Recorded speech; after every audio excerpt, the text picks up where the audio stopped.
Assalamualaikum warahmatullahi wabarakatuh. Alhamdulillah wassalatu wassalamu ala sayyidina Rasulillah. Allahumma salli wa sallim ala sayyidina Muhammadin ibn Abdillah al-Ghaim bihuquqillah ma dhaqat illa wa farrajaha Allah. Amma ba'du, yang saya hormati Al-Habib Fahmi bin Hasan Al-Habashi, Al-Habib Hussein bin Najib Al-Haddad, Al-Habib Ali bin Aqil Al-Khirid, Al-Habib Ali bin Muhammad Al-Habashi, Al-Habib Muhsin bin Ghalib Al-Hamid, para asatidz dan segenap pengurus Majelis Gubbah Al-Habashi, hadirin hadirat yang kita semuanya insyaallah selalu dan senantiasa dirahmati oleh Allah. Kembali kita akan membaca kalam daripada Al-Habib Muhammad bin Idris Al-Habshi, yang mana sekarang beliau menasihatkan kepada kita, al-hadar kullal hadar tatrahu fi qalbika adna ghishin aw ghillin aw hiddin ala ahadin minal ummah al-muhammadiyah. Hati-hati, jangan sampai engkau menaruh perasaan jangan sampai engkau meletakkan di hatimu paling sedikitnya tipu daya atau rasa benci atau rasa iri terhadap salah satu dari umat Nabi besar Muhammad sallallahu alaihi wa alihi wasallam. Jadi beliau mengatakan jangan sampai kita ini punya perasaan iri, dengki, benci, bahkan ingin menipu saudara kita sesama muslim. Apalagi sampai ingin mengganggu saudara kita sesama muslim. La ilaha illallah, terkadang ada yang mengganggu rumah tangga saudara kita sesama muslim. Na'udzubillah min dzalik. Menyimpan sedikit perasaan benci aja nggak boleh. Bagaimana kalau sampai merusak rumah tangga saudaranya sendiri sesama muslim? Walau ada ka ahadun, meskipun engkau dimusuhi oleh salah satu orang, meskipun dimusuhi, la tujazihi bi fi'lihi. Jangan sampai engkau membalasnya permusuhan itu dengan permusuhan. Enggak boleh, katanya beliau. Lianna hadza syai' naf'uhu a'idun 'alaik. Karena kalau kita dibenci oleh orang, manfaatnya itu kembali kepada diri kita sendiri. Kalau kita dibenci oleh orang, kalau kita dihasuti oleh orang, kalau kita diganggu oleh orang. Orang yang ganggu itulah yang na'udzubillah min dzalik, dia akan dapat balasan, mesti, pasti. Enggak mungkin dibiarkan saja oleh Allah Subhanahu wa taala kalau sampai mengganggu perasaan atau sampai melukai perasaan seorang muslim. Na'udzubillah min dzalik, katanya Rasulullah, amalan yang paling baik itu menggembirakan hati seorang muslim. Maka lawannya, amalan yang paling buruk kalau menyakiti perasaan seorang muslim. Dengan apapun menyakiti perasaan seorang muslim. Itu muslim biasa. Apalagi kalau menyakiti perasaan Ahlul Bait, keluarga Nabi besar Muhammad SAW. Begitu juga kalau menyakiti perasaan seorang ulama. Na'udzubillah min dzalik. Kenapa kok manfaatnya kembali kepada kita? Wa man kana sababan fi naf'ika ma yumkinu tadhharu alaihi ghishan aw ghillan. Karena manfaatnya itu kembali kepada kita. Kita kalau dibenci orang, kita akan introspeksi diri kita sendiri. Kita akan memperbaiki diri kita sendiri. Apa yang salah sama saya kok saya dibenci orang? Kok saya dihasuti orang? Meskipun yang benci, yang hasut itulah yang mereka mendapatkan masalah. Mereka yang mendapatkan masalah. Na'udzubillah min dzalik. Lianna hadza min nata'ijis sifat al-basyariyah. Karena biasanya orang kalau dibenci sama orang dia balas benci. Kalau diperlakukan buruk oleh orang lain, dia akan membalas dengan perlakuan buruk. Sampai-sampai ada Anda jual, saya beli. Bahkan lebih parah lagi, Anda jual, saya borong. Na'udzubillah min dzalik. Nah, kita bilang Anda jualan aja nggak apa-apa sudah. Ya, saya nggak beli. Lebih baik saya beli yang lain sudah. Wa ma taksibuhu min adawati aduwik aktsaru mimma taksibuhu min sadaqati sadiqik. Beliau mengatakan manfaat yang kita dapatkan dari permusuhan orang kepada kita itu lebih banyak daripada persahabatan sahabat kita. Kalau persahabatan sahabat kita itu biasa, orang berbuat baik sama kita karena dia sahabat kita. Tapi kalau dia pas sahabat kita, dia nusuk kita dari belakang, aduh. Naudzubillahi min dzalik. Naudzubillahi min dzalik. Kau bisa ada sahabat yang bisa nusuk sahabatnya dari belakang. Dalam hukum jual beli, al-bai'u ala bai'i akhihi haramun.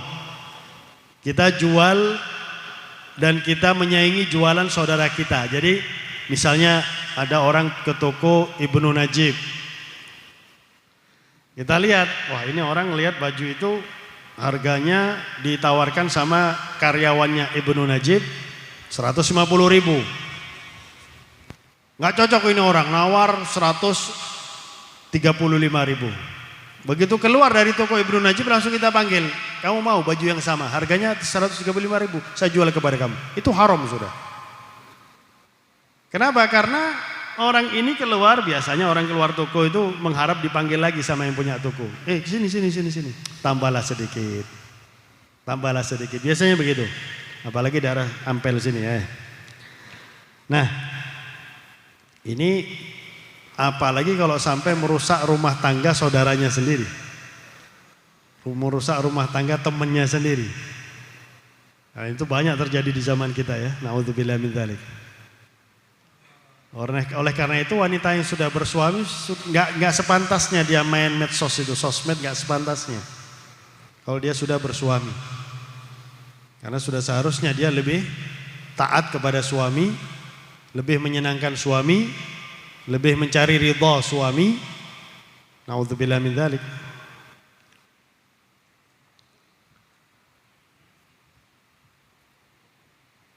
Li'anna al-adu yu'allimuka tahtamillul adha wa kadhmul ghaid wa satrul masawi wa takhalluq bil akhlaqil mahmudah. Karena musuh itu akan mengajarkan kepada kita sabar. Kalau kita dimusuhi orang kita sabar. Kita diganggu orang sabar. Itu mengajarkan kesabaran kepada kita. Dan innama yuwaffas sabiruna ajruhum bighairi hisab. Orang yang sabar itu pahalanya dibalas oleh Allah dengan tanpa perhitungan. Wa kadhmul ghaid, dan menahan emosi. Musuh itu mengajarkan kita menahan emosi. Kalau kita emosi, rugi kita nggak dapat pahala kalau dimusuhi orang dan kita emosi. Wasatrul masawi, dan kita menutup keburukan musuh kita itu. Kita nggak akan ngumbar. Wah, saya curhat misalnya, curhat di sosmednya, curhat di statusnya, saya dimusuhi oleh fulan bin fulan. Nggak mungkin. Wa takhalluq bil akhlaqil mahmudah, dan menyebabkan kita memiliki akhlak yang baik. Yaitu seperti yang saya katakan tadi, kita akan mengintrospeksi diri sendiri. Kenapa kok dia musuhi saya? Mungkin ada akhlak yang enggak baik dari saya. Maka kita akan merubah akhlak kita menjadi akhlak yang lebih baik. Wasaratil adawa ainus sadaqah liman araf. Maka permusuhan itu adalah sebenar-benarnya pertemanan, karena permusuhan itu mengajarkan kita 4 hal tadi itu. Menjadi menahan amarah, sabar, kemudian menutup keburukan musuh kita, dan berakhlak dengan akhlak yang baik. Sebab kadang-kadang teman kita itu membiarkan kita berperilaku nggak baik. Waduh, nggak enak saya mau negur, dia teman saya. Kadang teman kita itu juga malah ngompori. Oh iya, itu kurang ajar. Malah itu bukan teman, itu malah seharusnya musuh yang sesungguhnya yang membuat kita emosi. Falihada yanbaghi lil insan an yufarriga qalbahu anil khalqi. Oleh karena itu yang namanya manusia sudah seharusnya mengosongkan hatinya dari makhluk. Ngapain kita meletakkan makhluk dalam hati? Kita letakkan Khalik dalam hati. Karena hati ini tempat pandangan Allah Subhanahu wa ta'ala. Jadi ngapain kita meletakkan benci manusia dalam hati kita? Sudah seharusnya nggak ada tempat untuk makhluk dalam hati, yang ada adalah Khalik Allah Subhanahu wa ta'ala. Lihat ahal linadharil haq, agar kita memang berhak untuk mendapatkan pandangan rahmat Allah Subhanahu wa ta'ala. Lianna mahabbatul maula ma tusakinu mahabbatu ghairuh fi qalbin. Karena cinta kepada Allah itu enggak mungkin bisa bergabung dengan cinta kepada selain Allah dalam satu hati. Jadi hati itu kalau cinta kepada Allah, enggak mungkin dia cinta kepada yang selain Allah Subhanahu wa ta'ala. Wa dunya mal'unah, apalagi dunia ini sesuai hadis Nabi Muhammad dilaknat oleh Allah. Mal'unun ma fiha, segala yang di dunia dilaknat oleh Allah kecuali zikrullah, kecuali zikir kepada Allah. Ay kullu ma ahbabtahu lillah wa ibtigha'a wajhillah, segala sesuatu yang engkau cintai untuk Allah dan mengharapkan ridha Allah Subhanahu wa ta'ala. Fa huwa minalladzi minadz-dzikril haqiqi, itu termasuk zikir yang sesungguhnya. Lianna dzikr al-haqiqi huwa an tushghila qalbuka bima yuhibbuhu Allah mink.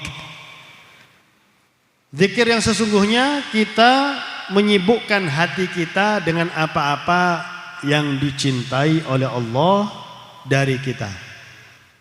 Apa yang dicintai oleh Allah dari kita, yaitu kita zikir, itu yang dicintai oleh Allah. Kita beramal yang baik, itu yang dicintai oleh Allah. Hati kita membawa rahmat kepada semua umat Islam, itu dicintai oleh Allah. Wanita mencari ridhonya suami, itu dicintai oleh Allah. Kalau wanita membuat suami sampai sakit hati, dia dilaknat oleh Allah, dilaknat oleh malaikat, dan kelak di hari kiamat akan dilaknat oleh semua manusia. Apalagi sampai terjadi perceraian dari menyakiti hati suami, naudzubillahi min dzalik. Menjadi wanita yang terlaknat selama-lamanya. Enggak akan ada kebaikan pada diri wanita tersebut yang sudah dilaknat oleh Allah Subhanahu wa taala. Wa imadu dzalika wasasahu an-niyat as-salihah wa husnudzan billah wa bi khalqillah. Dan asas supaya kita bisa menyibukkan hati kita dengan apa-apa yang dicintai oleh Allah, dasarnya apa? Yang pertama niat yang baik. Kita sudah seharusnya setiap hari memiliki niat yang baik. Hari ini saya niat taat kepada Allah. Hari ini saya niat taat kepada Rasulullah. Kalau yang namanya suami, hari ini saya niat akan memberi rezeki kepada keluarga, berbuat baik kepada keluarga. Kalau istri, sudah seharusnya niatnya mencari ridho suami setiap hari, membuat senang hatinya suami, tidak menyakiti hati suami, dan lain sebagainya. Wa husnudzan billah, dan husnudzan kepada Allah. Ini sekarang nih, hati-hati. Sekarang banyak orang yang sudah memiliki perasaan prasangka buruk kepada Allah gara-gara si corona ini. Kenapa sih Allah membiarkan si corona ini? Loh, sudah seharusnya Sayyidina Ali bin Abi Thalib, beliau mengatakan tidak ada wabah, tidak ada musibah kecuali karena dosa-dosa manusia.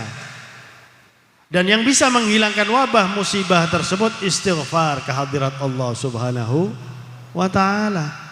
Sudah seharusnya semua umat Islam sedunia kalau betul-betul merasa dirinya berdosa kepada Allah Subhanahu wa ta'ala, ini corona hilang, meskipun direncanakan ini corona ya.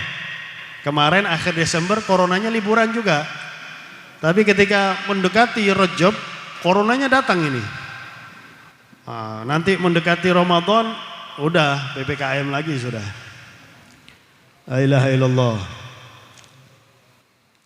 Wa bi khalqillah, dan husnudzan kepada semua hamba Allah Subhanahu wa ta'ala. Wa kamalu tadhakkur wa tafakkur fima asdahu ilaik sayyidi wa maulaya min azimin ni'am allati la taqdiru ala al-qiyam bi ushri mi'shari min syukriha. Dan sempurnanya zikir, sempurnanya saling mengingatkan, sempurnanya kita selalu merenungi kebesaran Allah, keagungan Allah Subhanahu wa ta'ala. Kalau kita memikirkan keagungan Allah dalam diri kita saja sudah, waduh, habis waktu kita memikirkan keagungan Allah di dalam diri kita saja. Bagaimana keagungan Allah di alam. Apalagi yang memang dimudahkan oleh Allah untuk kita dari nikmat-nikmat yang sangat agung, sangat mulia. Yang mana kita tidak bisa untuk mensyukuri nikmat tersebut meskipun 1/10 dari 1/10 dari 1/10. Berapa ini? 0,001%. Jadi syukur nikmat kita ini aslinya belum sempurna. Kalau sudah sempurna, wali kita. Jadi walinya Allah Subhanahu wa ta'ala. Jadi kalau kita belum jadi wali, apalagi cuman jadi wali santri ya. Cuman jadi wali murid. Apalagi wali-walian ya. Sekarang banyak wali-walian ini. Berarti kita belum mensyukuri nikmat Allah Subhanahu wa ta'ala. Walau amirta umrad dunya 70,000 marrah. Meskipun kita memiliki umur dunia, misalnya umur kita di dunia 70 tahun dikali 70.000 tahun. Kita mau mensyukuri nikmat Allah, belum bisa mensyukuri nikmat Allah meskipun hanya 0,001%. La ilaha illallah. Kadang-kadang kita nggak syukur sama manusia. Man lam yashkurin nas, lam yashkurillah. Barang siapa yang tidak bersyukur kepada manusia berarti dia tidak bersyukur kepada Allah. Apalagi kalau istri nggak syukur sama suaminya. Nah, ini istri apa ini ya? Na'udzubillahi min dzalik. Fa yadhharu laka bidzalika ajzuk wa taqsiruk 'anil qudrah bi ada'i huquqil mun'im. Sehingga nampak kelemahan kita untuk melaksanakan hak-haknya Allah Subhanahu wa ta'ala. Kita tahu siapa diri kita. Ibadah kita yang wajib aja masih banyak kurangnya. Bagaimana dengan yang sunnah? Bagaimana dengan apa yang diinginkan oleh Allah? Bagaimana dengan hak Allah? Allah sudah memberikan hak kita sebagai hambanya. Tapi kita sebagai hambanya tidak pernah atau belum sempurna memberikan haknya Allah Subhanahu wa ta'ala. Wa ma yaf'aluhul maula min jami' fahuwa mahdhun minhu wa fadlun la yuqabiluhu amalun salih. Dan semua apa yang dilakukan oleh Allah untuk kita itu adalah murni pemberian dari Allah Subhanahu wa ta'ala, murni anugerah dari Allah yang tidak bisa dibayar dengan amal soleh apapun, nggak bakal bisa terbayar. Bali taufik lil amali salihah wa ainul minnah.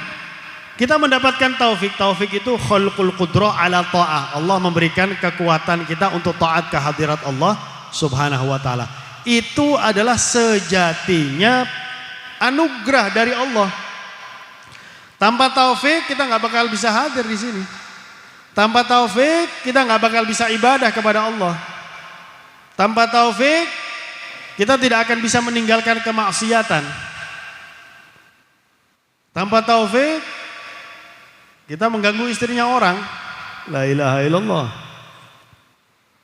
Tanpa taufik istri di belakang suami hubungan sama laki-laki yang lain, nggak dapat taufik dari Allah Subhanahu wa ta'ala.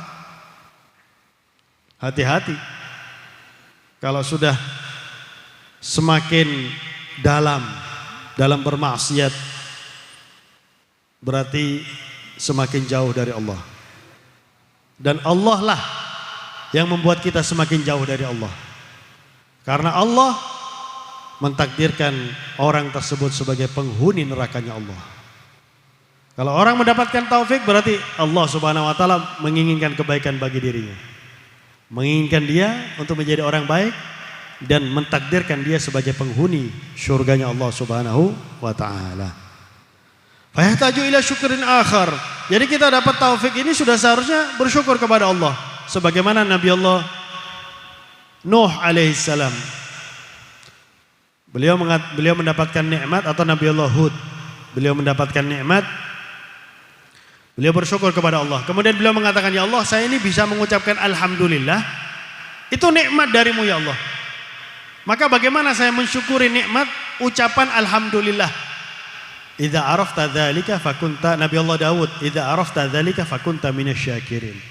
Kalau kamu tahu wahai Daud, engkau tidak bisa mengucapkan alhamdulillah kecuali karena nikmat dari aku, maka engkau termasuk hamba yang bersyukur.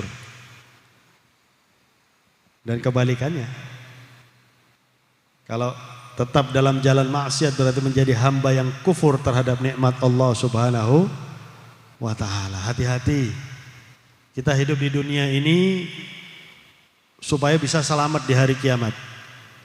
Jangan sampai kita enak di dunia tapi di hari kiamatnya sengsara. Gak ada apa-apanya. Semua kenikmatan dunia. Bahkan guru saya sendiri pernah mimpi nikmat kubur jauh lebih nikmat daripada hubungan badan. Baru nikmat kubur jauh lebih nikmat dari semua kenikmatan dunia dikumpulkan jadi satu. Baru nikmat kubur ini. Bagaimana nikmat di padang mahsyar ketika memandang wajah mulia Nabi Muhammad. Bagaimana ketika kita berdiri di safnya Nabi Muhammad. Bagaimana kita meminum telaga Kautsar dari tangannya Nabi Muhammad. Bagaimana ketika masuk surga bersama Nabi Muhammad sallallahu alaihi wasallam. Jangan kita tukar dengan kenikmatan dunia. Chattingan dengan wanita yang enggak halal bagi dirinya, mau pacaran kek, mau sama istrinya orang kek, mau kakek-kakek sama nenek-nenek kek. Kalau enggak halal enggak boleh, enggak halal ya enggak halal. Dan kalau kita merasakan nikmat dengan hal tersebut, hati-hati, memang sengaja. Itu orang dibiarkan seperti itu oleh Allah Subhanahu wa ta'ala. Hati-hati. Para wali saja, begitu mereka mendapatkan karamat, itu mereka masih introspeksi. Ini keramat atau ini sengaja Allah Subhanahu wa ta'ala membuat saya semakin jauh dari Allah Subhanahu wa ta'ala. Itu para wali. Na'udzubillahi min dzalik. Wa syukur yahtaju ila syukur. Syukur nikmat kita ini membutuhkan kepada syukur. Karena kita tidak bisa mensyukuri nikmat Allah kecuali karena memang itu adalah nikmat dari Allah. Mensyukuri nikmat, syukur kehadirat Allah Subhanahu wa ta'ala sampai enggak selesai. Maka illa tahayyur fi kamal jalalillah wa azamatih. Sehingga kita akan betul-betul bingung dengan keagungan Allah, dengan kemuliaan Allah Subhanahu wa ta'ala. Bingung di jalan Allah, bingung dengan Allah. Itu sesuatu yang baik, sesuatu yang luar biasa. Kama qala man utiya ilmal awwalina wal akhirin, sebagaimana yang disampaikan oleh orang yang diberi ilmu awalin dan akhirin, yaitu Nabi Muhammad sallallahu alaihi wasallam, alladzi atla'ahu Allah ala asrari mamlakatihi yang mana Allah Subhanahu wa taala telah membongkar kepada beliau Rasulullah rahasia-rahasia kerajaan Allah. Beliau mengatakan, subhanaka la uhsi thanan 'alaika anta kama athnaita 'ala nafsik. Ya Allah, maha suci Engkau ya Allah. Aku tidak bisa memujimu ya Allah sebagaimana Engkau memuji dirimu sendiri. Merasa enggak bisa sudah. Mensyukuri nikmat Allah merasa enggak bisa. Itulah puncak syukur nikmat. Itulah puncak pengakuan lemahnya kita sebagai hamba Allah terhadap kemampuan Allah Subhanahu wa ta'ala. Fa idza kana hadza halu ahabbal khalqi ilaih wa aqrabuhum ladaih. Kalau ini keadaan hamba yang paling dicintai oleh Allah, yang paling dekat dengan Allah, fa kaifa bihalina, bagaimana keadaan kita? Sudah seharusnya kita ini selalu introspeksi terhadap nikmat Allah. Kalau kita dibiarkan oleh Allah dalam jalan nikmat, mensyukuri nikmat, bersyukur, ya Allah, alhamdulillah ya Allah saya bisa hadir majelis nikmat darimu ya Allah. Maka kalau sudah hadir majelis, HP-nya diletakkan sudah, ini hadir majelis masih chattingan sama orang. La ilaha illallah. Hadir majelis kadang-kadang pacaran di majelis. La ilaha illallah. Hadir majelis pulangnya janjian. Waduh. Ini niatnya apa hadir majelis ini? Na'udzubillahi min dzalik. Hayat, hati-hati katanya beliau. Maka beliau berdoa, Allahumma la tuhrimna khaira ma 'indak li syarri ma indana. Ya Allah, jangan Engkau haramkan kebaikan-Mu karena keburukan kami ya Allah. Kita selalu minta kepada Allah, ya Allah, kebaikan-kebaikan-Mu tetap berikan kepadaku ya Allah, meskipun aku adalah orang yang buruk ya Allah. Meskipun aku adalah orang yang jauh ya Allah, tetap berikan kebaikan-Mu ya Allah, sehingga aku semakin dekat kepadamu ya Allah. Selalu minta taufik dan hidayah dari Allah Subhanahu wa taala. Tapi semua itu nampak dari perbuatan kita. Kalau perbuatan kita memang di jalan Allah, maka alhamdulillah kita tetap mendapatkan taufik dan hidayah dari Allah. Tapi kalau minta taufik dan hidayah dari Allah, hadir majelis tapi jalannya menyimpang dari syariat Allah, menyimpang dari syariat Nabi Muhammad, apalagi keturunan Nabi, ya ilaha illallah, mempermainkan syariat Nabi Muhammad. Na'udzubillah min dzalik. Mengganggu istrinya orang. Ini keturunan Nabi model apa seperti ini? Ulama apa yang seperti ini? Na'udzubillahi min dzalik. Allahumma inna nabatu ni'matik fala taj'alna hasadu nikmatik. Ya Allah, kami ini adalah hasil daripada nikmat-Mu ya Allah, maka jangan Engkau jadikan kami ini sebagai panenan murka-Mu ya Allah. Jadi kita ngakui kita ini adalah mendapatkan nikmat, semua datangnya dari Allah. Kita ada di dunia ini nikmat dari Allah. Jangan sampai kita ini menjadi sebab murkanya Allah Subhanahu wa taala. Hati-hati ya Allah. Allah kalau sudah murka, coba kita lihat iblis. Iblis itu ibadah kepada Allah 80.000 tahun. Sekali dilaknat oleh Allah, sekali dimurkai oleh Allah, amal ibadahnya 80.000 tahun gak manfaat si iblis. Kita ini ibadahnya berapa tahun?